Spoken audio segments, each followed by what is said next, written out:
Mañanas en Libertad.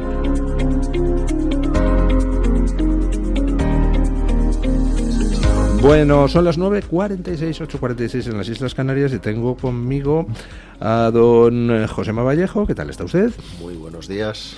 Acérquese un poquito más el micrófono. Y don Samuel Vázquez, Guido Princesa, en Twitter. ¿Qué tal está usted? Muy bien, muchísimas gracias por la invitación. Bueno, los dos son autores de un bestseller de éxito, Don't Fuck the Police. No fastidiéis a la policía. Que el libro, la verdad es que se ha distribuido muy bien, ha tenido muy buena acogida. Y ahora sacan otro libro donde el título pues es muy llamativo y muy deprimente. España, zona de confort criminal. ¿Tan duro como eso? ¿España es hoy una zona de confort para el crimen? Sí, es una zona de... Nosotros creemos, haciendo estudio comparado con Suecia, con Bélgica, con Alemania, con Francia, que hay 4 etapas donde se van perdiendo ciudades y se van rindiendo barrios. La tercera, que es el preludio de la catástrofe, que es la creación de las zonas no-go y sociedades paralelas del crimen. La tercera la llamamos así, zona de confort criminal, es el paso previo, donde la permisividad política, la ausencia en la imposición de la autoridad y otra serie de ítems nos llevan directamente al desastre, y nosotros creemos que en España estamos en esa tercera fase, en esas zonas de confort criminal que estallarán si nadie hace nada dentro de 6, 7, 8 años. Un país, criminalmente hablando, se pierde muy rápido. Francia en 15, 20 años, Suecia en 8, 10 años, se pierde muy rápido. Nosotros llevamos 5 o 6 de proceso. Hablan ustedes, dedican algún capítulo en el libro, por ejemplo, al caso de Barcelona, a la que llaman Guarcelona. Eso ha sido idea de este. Sí, es una expresión coloquial que se utiliza para designar ahora mismo Cataluña, Barcelona en concreto, por ser su capital, como una zona de guerra. Y es que España, abundando en esta zona de confort criminal, nosotros entendemos España ahora mismo como un polígono industrial en el que se va a instalar una empresa. Esa empresa es la empresa del crimen. Toda empresa busca la zona donde expandir de mejor forma su negocio, donde colocar su mercancía, explora la competencia y una vez que ha explorado la competencia, actúa contra ella de la forma que sabe hacerlo. En el caso de las empresas, compitiendo pues con la calidad de sus productos, con el precio o con la calidad de la distribución. En el caso del crimen, pues compitiendo de la forma que sabe, mediante la acción criminal. España es el escenario ideal ahora mismo para el establecimiento de organizaciones criminales, desgraciadamente. Han empezado por el norte, por el Levante, por Cataluña, y por el sur también, por la línea y por la zona de Cádiz. ¿Dónde se va a reunir todo el grueso de esta competencia? Al final, en el centro de España. En Madrid pues ya tenemos bandas de aluniceros organizadas, lo describen ustedes en su libro. Tenemos peleas entre bandas latinas que compiten por el territorio o simplemente por un quítame ya, esas pajas pues cada vez más frecuentes en Madrid. Tenemos, como usted ha dicho, al narco instalado en Cádiz, además parece que con una permisividad realmente curiosa. Mencionan ustedes en el libro una de las decisiones inexplicables de Marlaska, el desmantelamiento de la unidad Oconsur, la unidad que luchaba contra el narcotráfico. Hemos llegado a saber por qué se desmanteló esa unidad, porque era una unidad exitosa, ¿no? Era una unidad muy exitosa, pero no era una unidad exitosa para el discurso político, porque sus investigaciones eran largas, no daban, a lo mejor a corto plazo, iban a por la cabeza de la hidra. ¿Qué es lo que hay que hacer en términos criminales? Es decir, cuesta mucho, lleva mucho tiempo, hay que asumir muchos riesgos. Puede que en los enfrentamientos armados haya bajas, eso el político no lo quiere asumir nunca, ni en España ni en ningún país de Occidente. Es decir, si te matan a David y a Miguel Ángel, no pasa nada, 24 horas de telediario. Nadie dimite, a nadie cesan, nadie pierde su poltrona. Si David, antes de ser arrollado, o Miguel Ángel, abren fuego y matan al chaval que llevaba la lancha, al criminal que llevaba la lancha, tienes manifestaciones en medio país. Tienes petición de ceses, probablemente algún director general, algún delegado del gobierno habría tenido que dimitir. Tienes intención de voto que baja. Es así, es así. Es decir, lo vimos con el Black Lives Matter y Trump y la intención de voto en Estados Unidos, lo vimos con el chico que muere en una intervención policial en Francia y se levanta medio Francia, es así. Pero tú matas a una persona honrada. Pero lo que vemos, si me permite usted, es que el impacto electoral es justo el contrario, es decir, Claro. el Black Lives Matter al final pues es también uno de los responsables de la victoria de Trump. Todas esas manifestaciones terribles en Francia contra la policía al final son en parte responsables del ascenso de Marine Le Pen, ¿no? Y lo que hace Bukele también es luego responsable de que el 90% de la población se ponga en fila india detrás suyo, pero eso es a largo plazo. Al corto plazo, Trump perdió las elecciones. Al corto plazo sí tiene un coste, y los políticos nuestros políticos, solo piensan en 4 años. Piensan en qué es bueno para la siguiente elección. Es verdad que en el largo plazo luego pasa lo que pasa, y por eso Europa está como está, por eso ha llegado Meloni, por eso Le Pen gana unas elecciones aunque no forma gobierno, por eso 40 años de fin de socialdemocracia en Suecia, sí, a largo plazo. Pero la decisión inmediata es la que es. El coste político, si te matan a David y a Miguel Ángel, es cero. Cero. Pero si David mata a alguien, sí que existe coste político. Entonces, esa ausencia de imponer la autoridad, pues tiene derivadas. Y antes cuando empiezas hablando de esto, pues la palabra es impunidad. Al final, ciertas bandas criminales, ciertos grupos se desenvuelven con impunidad. Y Madrid también va a ser un escenario parecido. Empiezan ustedes el libro hablando del origen del problema en la elitecracia, lo que ustedes llaman elitecracia. Estamos gobernados por una élite que en realidad no ha sido elegida por nadie y que toma una serie de decisiones que al final sufrimos los demás. Ellos nunca la sufren, ¿no? Sí. Sí, así es, y además son dos líneas completamente paralelas. La realidad aplastante que vive la sociedad y la realidad que vive esa elitecracia que está en su atalaya de superioridad moral y de riqueza, donde no sufre ninguna de las consecuencias. Con el ejemplo que hemos puesto de Nael, el chico este francés que es abatido por un policía cuando intenta atropellarlo, el discurso oficial, el discurso de la élite, va por el lado de que este es un pobre muchacho sin oportunidades que únicamente sintió miedo ante una acción policial y que el policía era poco menos que un criminal psicópata. Eso era la idea de la elitecracia. ¿Por dónde iban los tiros? Pues que después de establecerse una serie de cuestaciones económicas para cubrir los gastos de la familia de Nael, del chico abatido, que fue difundida a bombo y platillo, también hablamos de esto en el libro, por todos los medios, hasta habló de esa cuestación el gobierno. Resulta que de forma anónima hay otra parte de la sociedad que abre una cuestación para ayudar económicamente a la familia del policía a sostener los pleitos judiciales a los que se iba a enfrentar. Pues bien, esa cuestación se acabó cerrando con 3 millones de euros, porque la familia ya no quiso más, y la de Nael con 300.000 euros. Esa es la realidad. La sociedad estaba con su policía. A pesar de eso, el Estado, impulsado por el gobierno, evidentemente, instó la acción de la Fiscalía, toda la acción de los medios para intentar que esa cuestación al policía se cerrara por inmoral, por indecente. Hasta ese punto están desnortados nuestros políticos.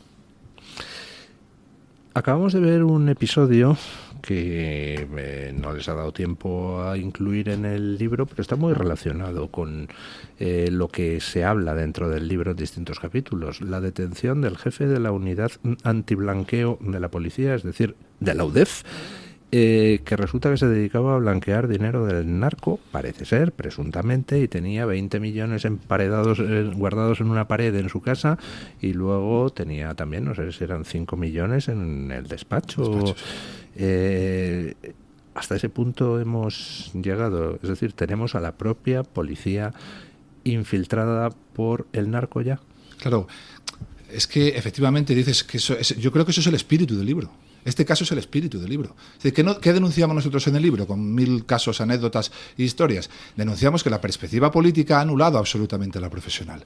Denunciamos que tenemos un modelo donde la cúspide de pirámide no se forma por mérito y capacidad, que es lo que ordena la ley en España. Se forma por libre designación, que suele ser el principio de la mediocridad, cuando no de la corrupción. Por dedos amigos.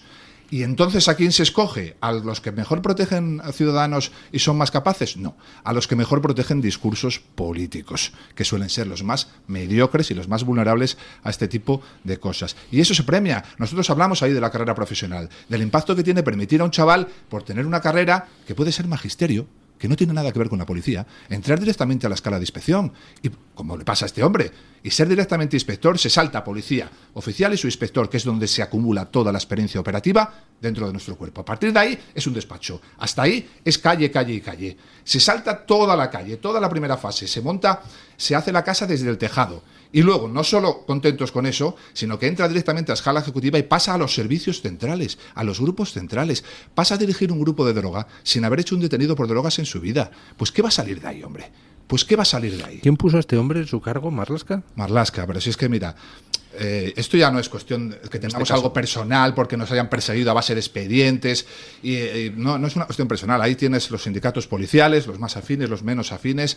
Probablemente estamos en el peor Ministerio del Interior, y mira que los ha habido malos, de la democracia en términos de... Nos diferenciaban en la Academia de Policía, tenéis que diferenciar entre corrupción y corruptela, y tenéis que rechazar las dos. Corrupción es el delito, ¿verdad? Y la corruptela es, pues, no pagar en un bar, que no llega a ser un delito, pero tenéis que rechazarlo, ¿no? Bueno, Marlaska lo hace todo en el límite de la ley, pero lo que hace es pudrir una institución que debía ser ejemplo. Yo, evidentemente, no les voy a pedir que se pronuncien sobre el tema, pero yo les digo mi impresión como ciudadano particular al leer la noticia de que el jefe de la UDEF resulta que se dedicaba a blanquear dinero para el narco. Veo que Marlaska, que es quien desmantela la unidad que luchaba contra el narco en Cádiz, nombra a un jefe de la UDEF que resulta que ahora sabemos que se dedicaba a blanquear dinero para el narco. Yo, como ciudadano de la calle, me pregunto si las dos cosas están relacionadas. Se hace preguntas, ¿no? Usted, don Luis, como ciudadano se hace preguntas. Y como usted se hace preguntas, muchísima gente. Ojalá muchísima más. Pero nosotros lo que venimos a decir es que este señor policía, presuntamente, o sea, mejor dicho, supuestamente, no presuntamente, supuestamente es autor de una serie de delitos, pero hasta este momento era un pata negra. ¿Qué llamamos nosotros pata negra? Esos que son superpolicías, porque estadísticamente van desmantelando una organización tras otra, van haciendo números, son los mejores policías del mundo, tienen muy buenas operaciones. Estará muy condecorado en Guardia Civil, pasa igual, y pasa igual en Policía Local. Ocurre que luego grandes sustos, ¿no? ¿Cómo es posible? Pues bueno, evidentemente seguro, estoy convencido de que ha habido policías de la escala básica y de la escala media y también policías de la escala superior, que se habrían dado cuenta hace mucho tiempo ya de que esto no era normal, o de que esta persona llevaba un tren de vida que no era equiparable a su salario o a su condición funcionarial. Pero ¿Nadie lo denunció? Pues probablemente sí, de ahí viene todo eso. Seguramente esto no nace de una investigación relacionada de tráfico de drogas, pero seguro que ya había pequeños avisos anteriormente. El problema aquí viene porque si un policía básico en un momento dado, que no sabemos si es el caso, pero ocurren muchos otros, le dio por denunciar a un superior: oiga, jefe, yo creo que este jefe que tenemos igual no es trigo limpio, igual deberíamos revisarlo. Pues ese policía, seguro le pulen. Exactamente, claro. Seguro que no tiene ninguna posibilidad de prosperar. Y ese es el gran mal de esta profesión. Hay un debate, ustedes lo abordan en el libro, que es lo de Nayib Bukele en El Salvador, donde pues instaló el estado de excepción, lo cual implica suspensión de garantías constitucionales, y ha logrado convertir El Salvador en uno de los lugares más seguros del mundo, cuando era uno de los lugares más violentos y con más asesinatos. Y claro, eso plantea un dilema moral interesante. Es decir, ¿estamos dispuestos a renunciar a parte de nuestras libertades a cambio de seguridad? Entonces yo creo que el debate en el fondo está un poco viciado y es artificial, porque no hablamos de algo abstracto. O sea, la pregunta no es ¿usted renunciaría a parte de sus libertades para tener seguridad? Así en abstracto, pues todos decimos, hombre, no. La pregunta es, ¿usted, viviendo en el país con más asesinatos per cápita del mundo, estaría dispuesto a renunciar a una pequeña parte de sus libertades para poder luego volver a salir a la calle sin miedo a que le maten? Es decir, para recuperar otras libertades que ha perdido, ¿no? Es que no haría falta, ¿verdad, Samuel? Si nosotros lo que precisamente estamos proponiendo es que para que no llegue ese punto en el que haya que recuperarlo todo por medio de la restricción de garantías y libertades, se pueden ir dando pequeños pasos. Esto es un tumor metastizado. Si somos capaces de hacer una detección precoz de los problemas, lo estamos viendo en sanidad todos los días, pues igual no hace falta llegar a extirpar nada. Dios no lo quiera. Si al final hay que extirpar, pues habrá que extirpar, pero poniendo las medidas, haciendo un diagnóstico correcto y poniendo medidas, se puede llegar a solventar eso. Lo decíamos desde hace muchos años, ¿verdad, Samuel? En la asociación. ¿Qué necesitamos? Un liderazgo fuerte de una persona que llegue y diga: me voy a limitar a hacer cumplir la ley. Si tenemos unas buenas leyes, tenemos una buena legislación. Ahora, si nadie quiere hacerlas cumplir, pues vamos a generar ese problema. Y entonces llegará un momento en el que, ahí va, ¿cómo hemos llegado hasta aquí? ¿Cómo tenemos 100 homicidios? ¿Cómo tenemos tal cantidad de agresiones sexuales? En El Salvador eso es lo que había pasado. Y ahora todo el mundo se escandaliza porque haya que, de alguna manera, extirpar ese órgano gangrenado, ¿no? Pero es una cuestión de análisis al final, es una cuestión de análisis. Bukele analiza lo que tiene allí. El problema es que en nuestras facultades de criminología y en nuestros despachos de poder seguimos persiguiendo al torete y al vaquilla.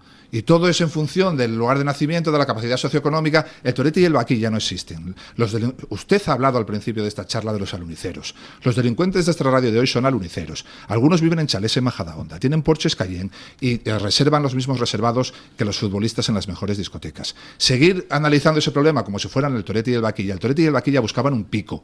Cuando se picaban, se sosegaban. Y eran tu vecino. Incluso tenían códigos. Con el mono no. Pero cuando se sosegaban tenían códigos. Estos tipos no buscan un pico. Estos tipos buscan estatus y poder. Y cuando buscas estatus y poder, la violencia es muy diferente a cuando buscas un pico. Porque en el estatus y el poder hay que mantener unos códigos violentos permanentes. Es una cuestión de análisis. Bukele llega y analiza. Vivo en un país donde el jefe de la Mara es el comisario de policía del barrio. Y si una chica de 16 años pasa por delante de él y dice, esa en mi casa dentro de 2 horas, esa en su casa dentro de 2 horas, a ofrecerse sexualmente. Y si no, la cara marcada de arriba abajo con una navaja. Dice, de aquí no salimos garantizando los derechos de todos. Ya está, no hay solución buena. Ahora tengo que escoger. Porque partimos de una situación donde casi todos han perdido ya muchísimos derechos a manos de... Caótica. Sí, la población civil los ha perdido todos. Lo que queremos en Europa es no llegar ahí. Francia va hacia ahí.